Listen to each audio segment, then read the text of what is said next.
Ayan guys, so ito na yung bagong compressor oil natin. Makikita nyo guys, puting-puti, tapos 150cc. ML ba yan sir, cc? ML. 140 lang po. 140. Okay. Kasi pag umikot siya, may iwan din natin paikot lahat kasi baka umikot ng hangin. Okay, may matitira pa. Okay. Pero ang papakita natin dito mga boss, yung effect ng aircon dialysis. Makikita nyo puting-puti yung ating langis. Pero kung hindi tayo nagpapaservice ng ating aircon, makikita nyo yung langis ko, eto na. Grabe. Kanina para siyang pinagprituhan ng langis. Pero ngayon parang putik na sir. At kulang na ang karga. Kulang na. Kasi yun dapat yung laman niya sir. Okay. So yun yung kahalagahan mga bossing ng dialysis. Ngayon malalagyan na natin siya ng malinis na compressor oil. At kagandahan pa nun, tamang level. Okay sir. Para ang freon maging tamang level din. Okay sir. Hello guys, good morning po sa inyong lahat. Welcome back sa ating channel. So sino ba sa inyo mga boss yung sawang-sawa ng magpagawa ng inyong air conditioning system? Sa inyong mga sasakyan kasi kahit ilang beses nyo na napalinisan, ilang beses na napakargahan ng freon, parang kulang na kulang pa rin yung lamig. O kaya naman, yung lamig doon nyo lang sa harap nararamdaman. Yung mga pasahero nyo sa likod hindi nararamdaman yung lamig. Okay, so nag-decide ako mga boss na pumunta rito sa Car Doctor Visayas Avenue kasi gusto ko subukan yung isang services nila rito na kahit ako ngayon ko lang din narinig. Sino sa inyo mga boss ang nakakaalam kapag narinig yung salitang aircon dialysis? Bago, di ba?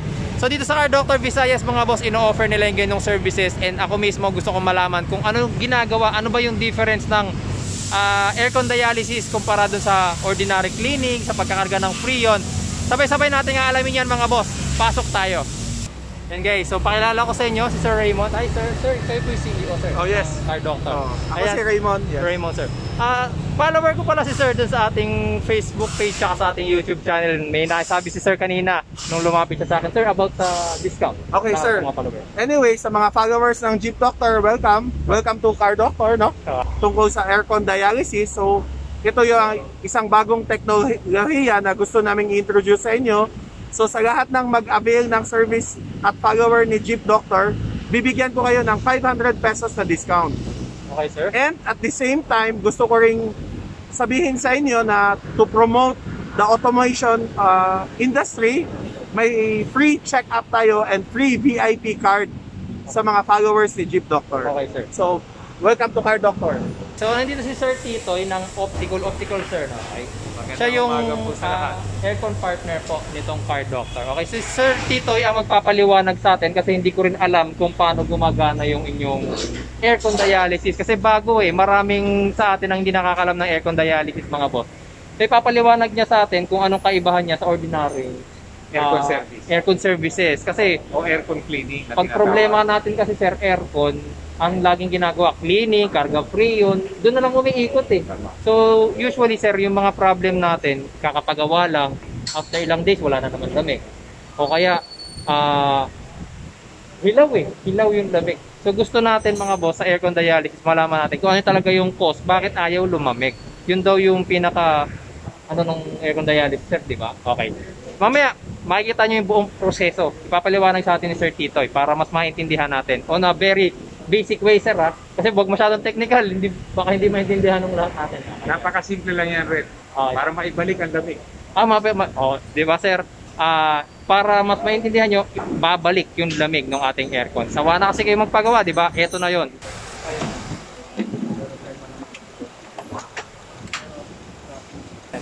So sabi nila mga bossing, ipakita ko sa inyo yung before. Ito sir, kailangan ko ito makita. Okay, tapos yung low pressure and high pressure. Importante pa ba yan o dito na lang sir? Pareho lahat. Lahat yan sir. Okay, tandaan nyo yan mga boss, yung mga values na nakikita natin sa video. Okay. Then mamaya, ano sir yung titignan natin dito? Ito yung langis na lalabas. Ay, langis ng compressor ba yun sir? Langis ng compressor lalabas daw dito. Papalitan natin as preventive maintenance. Okay. Magpapalit daw tayo mga bossing ng langis ng ating compressor. Para sa mga hindi nakakaalam mga boss, hindi lang makina at transmission at differential ang may langis. Pati compressor natin may lubrication niya mga boss. Flushing nga sir.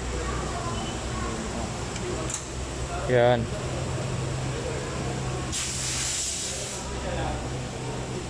Ito sir yung pina-flush na natin yung oil. Okay. So abangan na natin dito yan mga boss. Hindi lang namin maipakita yung compressor nasa ilalim, sir, ano? Okay. Ito kasi power steering. Sa Oo na. ilalim nito may dilim. May isa pang Alternator. kamukha nito, may bomba siya ng aircon na pre-on. Yun yung compressor. Yan ang compressor. Kamukha nito siya. Yes, sir. Sa ilalim. Okay. So yung ginagawa sa ATF dialysis, yung alam namin mga bossing na aircon cleaning, nililinis natin yung dumi sa evaporator. Yung mga pinapatalsik natin yung mga visible na dumi, alikabok. Okay, so yung dialysis daw, tama ba sir?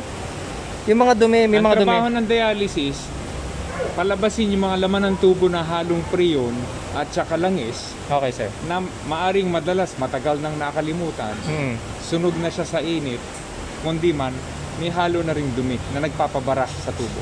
Dito sa mga tubo yung bumabara sir, ayan. lahat Lalo yan. na sa loob kasi ito malaking tubo ito, di ba? Pero Oo. yung pinanggalingan niyan, yung tinatawag na condenser, Oo sir. kasin laki ng aspile, ang butas ng Dito. condenser dito. Oo. At sa loob, pinaka-importante ng kotse sa dashboard, yung tinatawag nating evaporator. Okay sir. Diyan dumadaan ang hangin na nararamdaman natin sa mukha natin na nagiging malamig pag maayos ang aircon.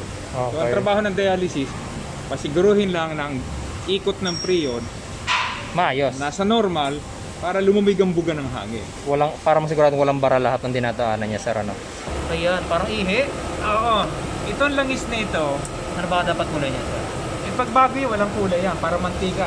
Nagluluto ka ng french fries. Pag nagtagal pang ganyan na tinatawag na sunog na yan, lumalapot. Okay. Kaya tayo nagtatagal. Kita mo, tagal natin nagkwentuhan. Alam mo kung bagong kotse yan?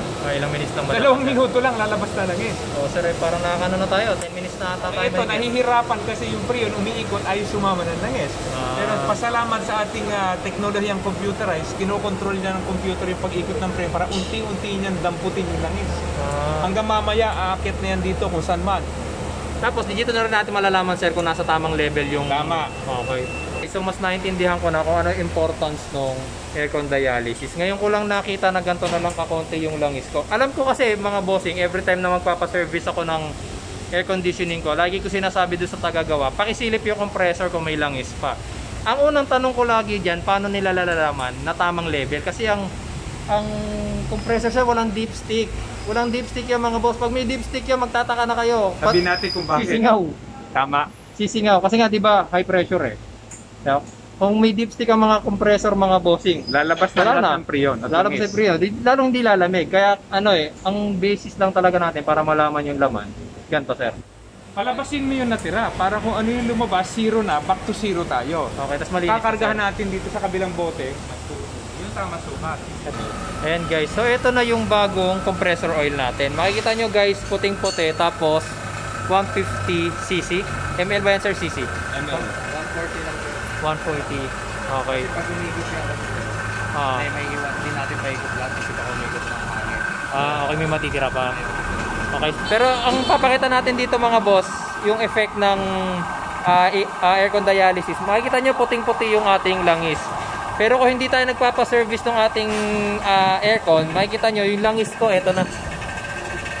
Grabe. Kanina para siyang pinagprituhan ng langis. Pero ngayon parang putik na At sir. kulang na ang karga. Kulang na. Kasi yun dapat yung laman niya sir. Okay. So yun yung kahalagahan mga bossing ng Ng dialysis. dialysis. Ngayon, malalagyan na natin siya ng malinis na compressor oil at kagandahan pa nun, tamang level. Okay, sir. Para ang prion maging tamang level din. Okay, sir. Ngayon, sir, nagkakarga na tayo ng langis. Yung langis, bumababa, pumapasok ka sa aircon. Okay, sir. Tapos load Tapos, ang prion. ayan, loading naman ng Freon. Yan, sir, yung Freon din na nanggaling sa akin. Yes, i-close up mo para makita yung quantity. Initial load 300 grams. 300. Gram. Okay, guys.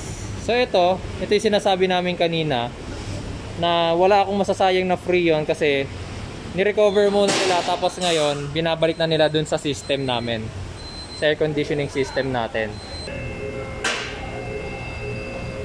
Mabot na siya sir ng ano? 6. Kaya na yung lowest ko 8, diba? Yes. So ito sir yung temperature ko dun sa loob. Ayan, bumaba na. Oh. Still dropping. Nasa 5 ka na. And then in less than 5 minutes, ibig sabihin, napabilis na yung... Mapupuno mo, di ba, ang bilis? Kaya pag naparada sa init yan ngayon, hindi ka mabilis na tumamig. Oo, hindi kayo dati nagdidilang ka na mga 10 minutes. Oo, sir. Yung warm-up time niya nag-shorten. Okay, Napabilis yung paglamig kasi dahil nung Di ba, una nag-4 degrees, oh? ang hirap bumomba Hirap na hirap umikot yung pre, dahil yung langis mo. So, ngayon, malapot. dahil magana siya, mas naging maganda yung compression ng bomba. Oo, sir. Napabilis yung... Tira, ang ganda ng higop, oh. Nasa gitna, oh. Okay, sir. Yan. So, sa final result, guys, ng ating aircon dialysis, lowest temperature ko, sir, 3.2 na. Oh. Sobrang baba na. Bali, ano to, sir? Ilan na yung nakarga sa akin? 350? 350. 350 na yung aking Freon. Pero tignan nyo naman. Normal condition na siya. Ayan, 3.0, nag 2.9 pa. Okay, so yan ang pinakamalamig. Kanina ang pinakamalamig ko is 8 degrees lang. Ngayon, grabe. Ang laki ng binaba niya. Ano, sir? Lamig na? Oh. Lamig, ano? Baba lang ng settings ko, guys, ah. Ayan. So, sir, mababa lang yan. Ganyan lang ako mag-settings ng aircon. Okay. Tsaka mas okay yung buga niya ngayon. Ngayong tapos na, guys, yung aircon dialysis natin. Tanong natin kay sir. Sir, advice niyo, sir, usually ilang kilometers lagi yung gandang klase ng servicing?